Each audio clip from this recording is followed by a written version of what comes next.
You're walking out.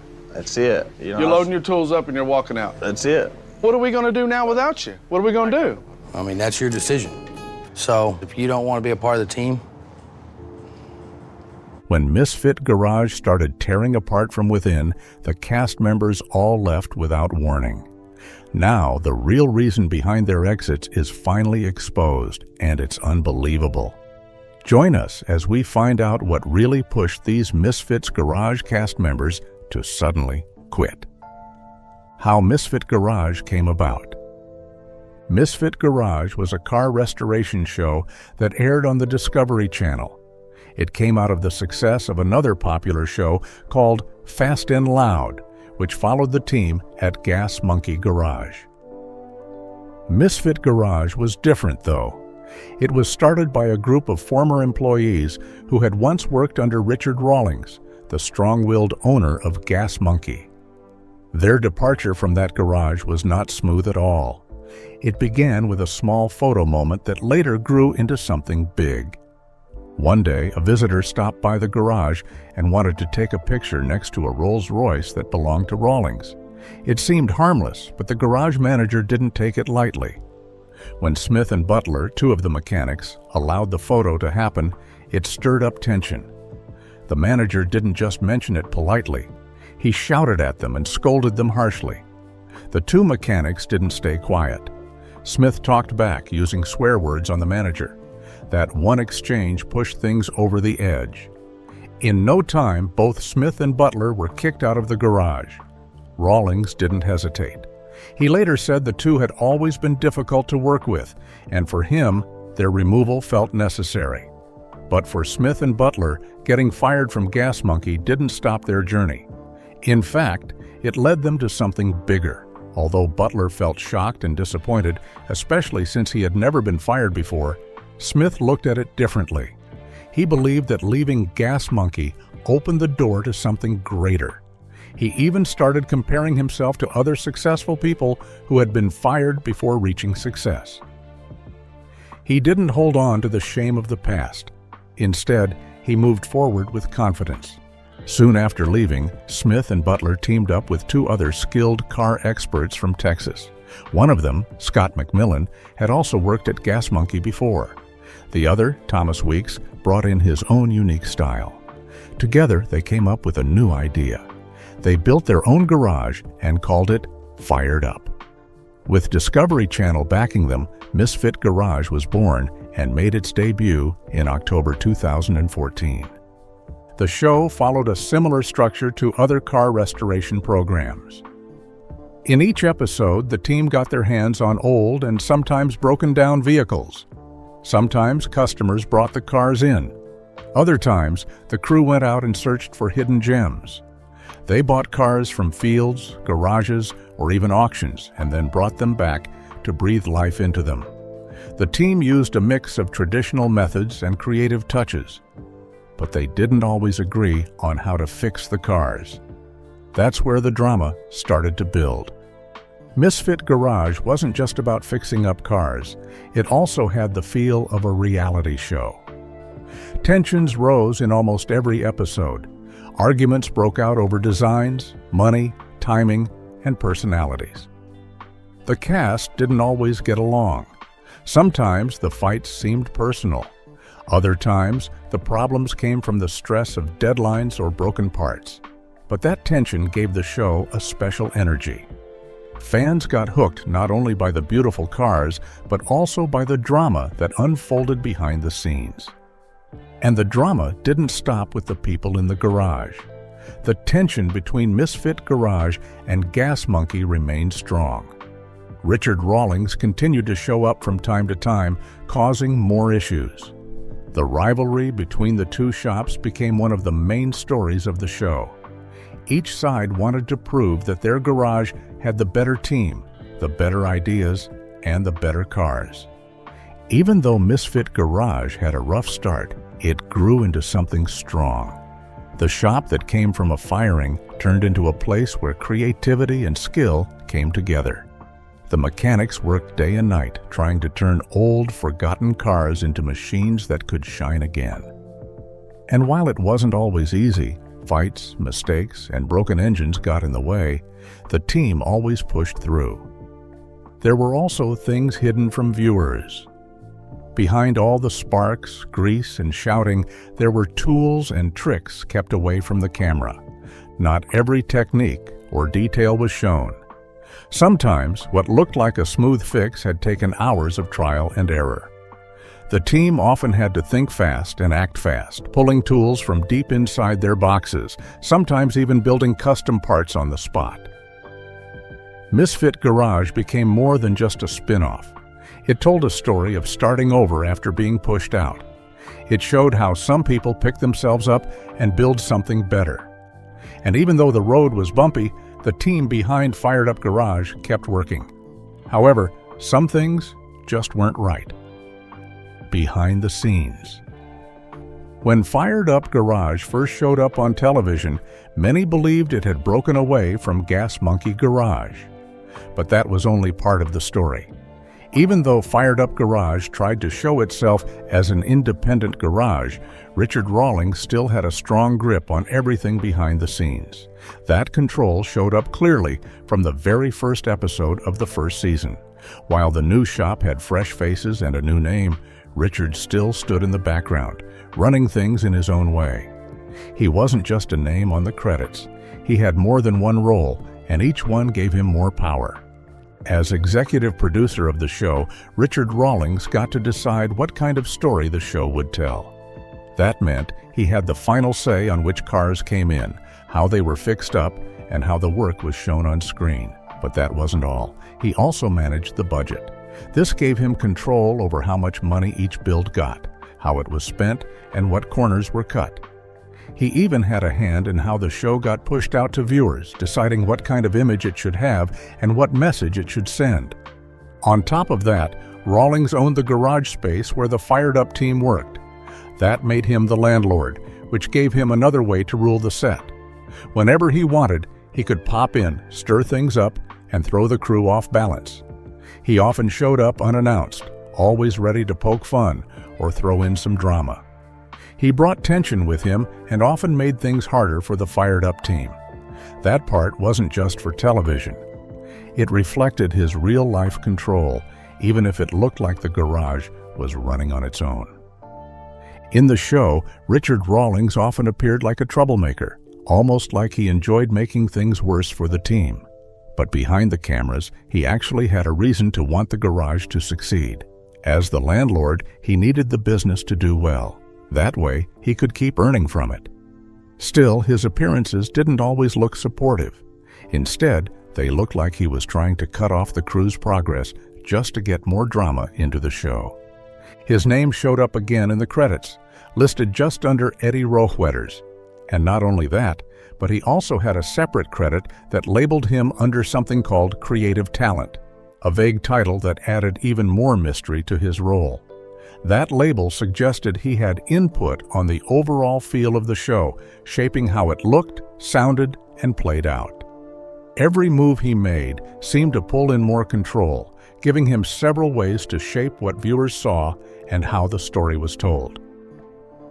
Reports claimed that Richard Rawlings earned close to $22,000 every time he appeared on the show. That added another layer to the whole setup. He wasn't just showing up for drama.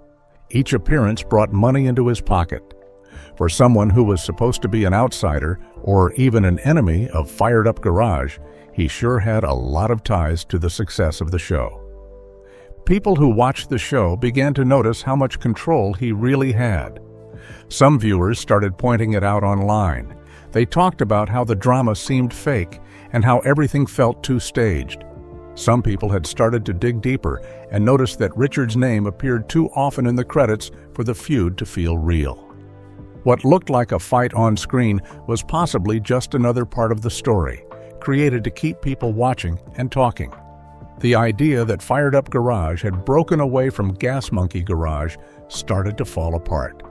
With Richard controlling the money, owning the shop space, managing the show's image, and earning big money from each appearance, the so-called feud didn't feel very honest.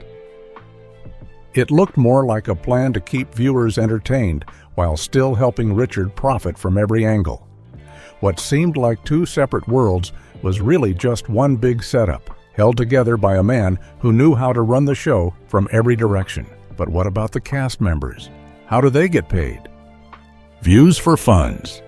Fired Up Garage looked like a very successful business on TV, but behind the scenes, things didn't work out that way. While many fans believed that the shop made a lot of money by restoring old cars, that wasn't what really happened. The costs of running a place like that were extremely high. Paying the mechanics, buying old parts, keeping the lights on, and making sure every car looked good enough for the screen took a huge amount of money. Just to earn $100,000 in 1 month, the garage would need to finish around 50 cars. That kind of output was simply not possible, not with the time, tools, and workers they had. Even if they tried, the effort would drain everyone and still not bring in the right results. The truth is, working in the car business isn't cheap.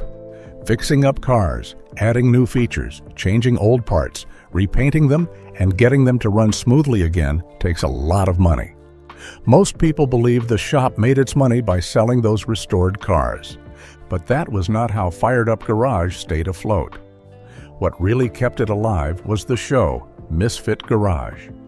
The team earned more from being on television than from the actual cars they worked on. Every episode of the show pulled in an audience of around 1.3 million viewers. That kind of attention helped the shop stay in the public eye.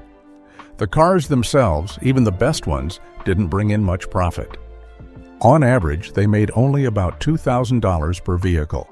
That amount wasn't enough to cover all the expenses, especially when several workers had to split the money. What really helped the staff was their salary from the show itself. Reports said that the main crew members made somewhere between $17,000 and $25,000 per episode. That amount was far more than they could ever earn from building cars alone. Even with the popularity of the show, the people at Fired Up Garage didn't always see big payoffs from their projects. One clear example came during Season 4. The crew worked on a 1961 Ford Econoline pickup truck. The plan was to give it a fresh look and get it running again.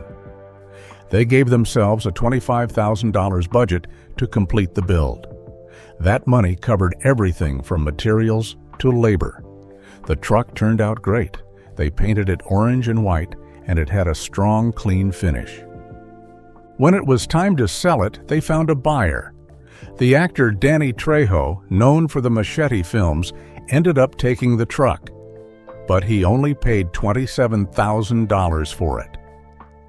After subtracting the cost of building the vehicle, the crew was left with a $2,000 profit. That small amount had to be shared among all the partners. It was clear the job hadn't brought in much money.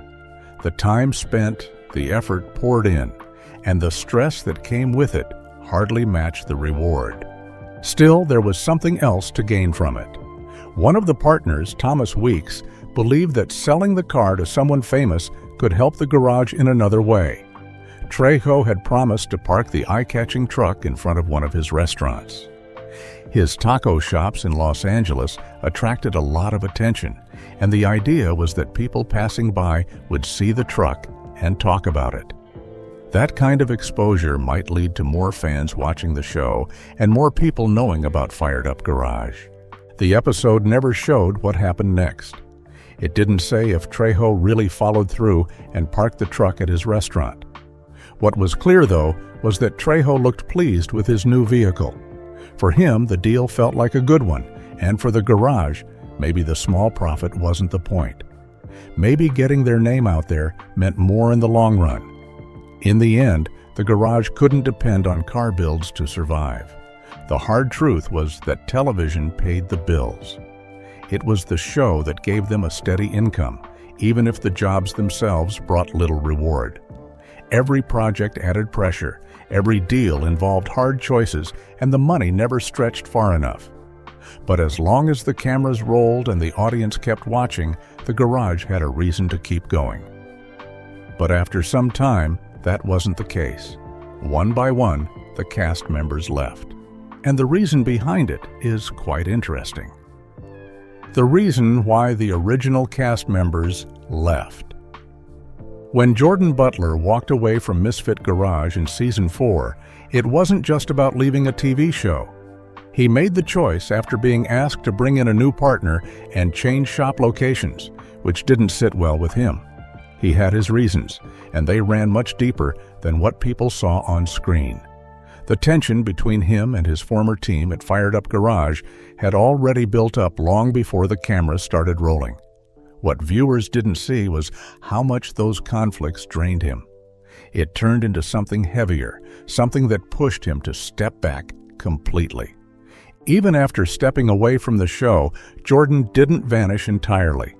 He still updates his public Facebook page every now and then, but he's no longer trying to stay in the spotlight. For a while, he kept away from the garage life. He even admitted that he didn't feel like working on cars anymore. He blamed it on all the problems he had gone through at Fired Up Garage. That whole experience changed how he felt about the thing he once loved. For a long time, he didn't even step into the garage, but everything took a turn when he decided to work on a truck with his 10-year-old son. That simple father-son project helped him reconnect with what he used to enjoy. It wasn't about building for money or cameras anymore. It was just about spending time with his son and getting back to basics. Jordan also mentioned that he doesn't know much about what's been happening with Misfit Garage or the other guys. He doesn't follow the show anymore, and it seems like he totally distanced himself from that part of his life. Long before television, he had already made a name for himself in the drag racing world. He began racing while he was still in high school, showing up at local tracks and bringing home up to $1,000 for every win. According to his bio, he never lost a single race. He had something special, and racing gave him the thrill he needed. Maybe he's now putting his energy into other things, far from cameras and drama. Aside from Jordan, Tom Smith, another familiar face from Misfit Garage, brought a much different energy to the show. Tom was the funny one, always coming up with funny and clever one-liners.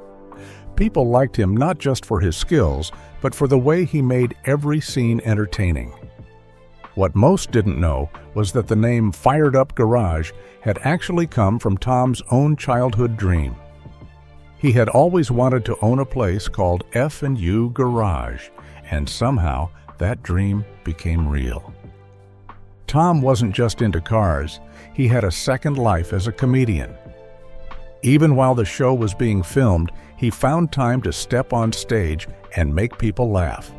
He kept juggling both careers, fixing up cars and doing stand-up comedy.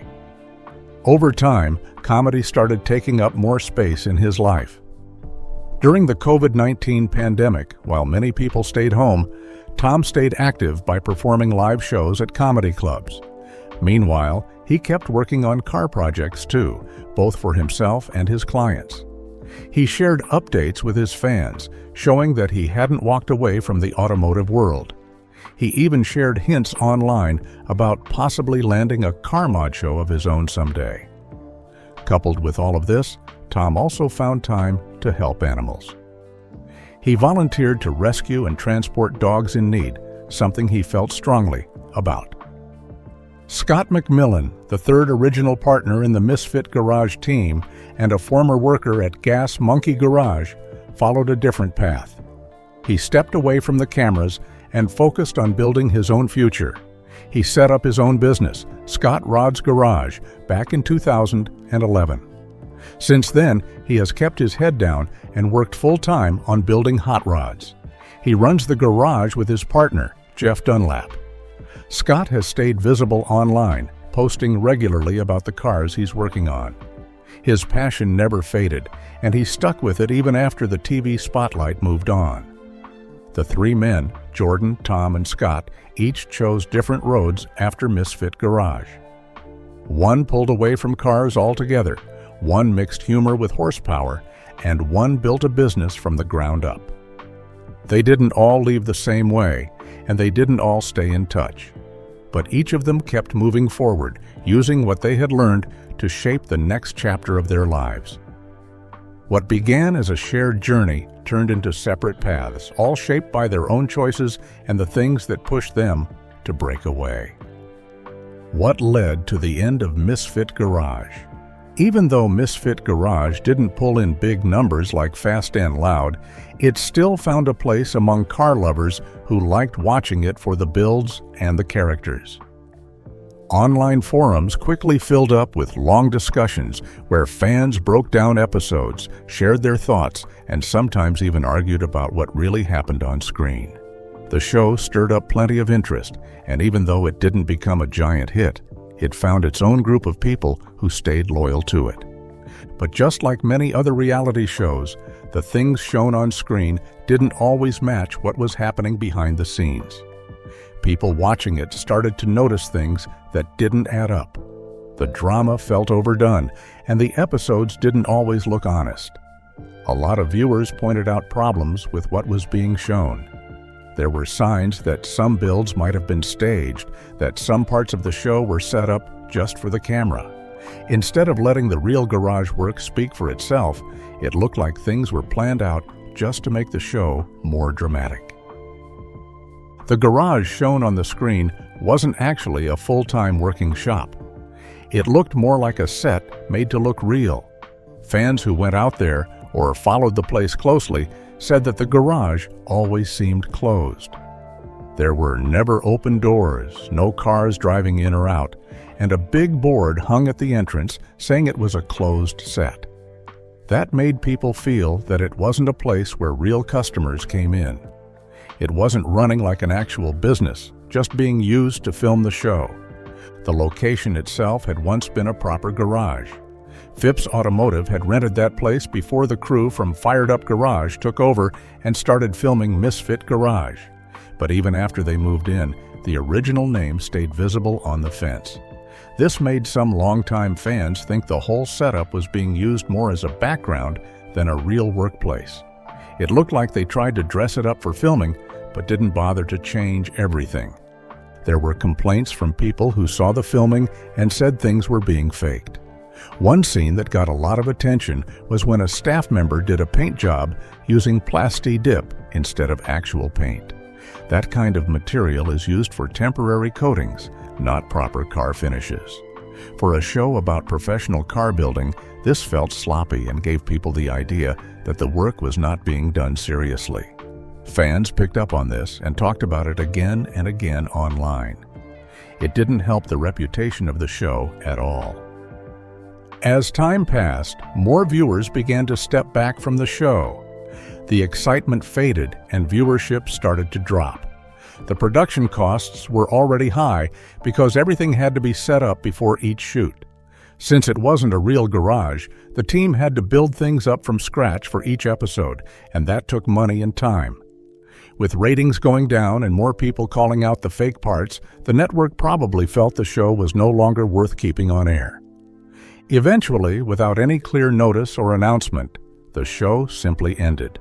They packed up everything, and the supposed garage was shut down. Even though no one came out to say exactly why the show ended, many believe it had to do with the falling ratings. Others feel that the endless drama, stage fights, and bad breakups between staff made things worse. A lot of people left the show on unhappy terms, and it became hard to keep up with the changes. The team kept shifting, the projects didn't always look finished, and it gave off the feeling that things were falling apart behind the scenes. In the end, the show disappeared without a proper goodbye, but that hasn't stopped fans from holding on. Some still believe the show could come back. They have even gone online and started a petition to bring it back. They want more episodes, more builds, and another chance to see what happens next. Even after all the ups and downs, the support is still there, coming from people who once got hooked by the energy and the promise of something fun, even if it didn't always turn out real.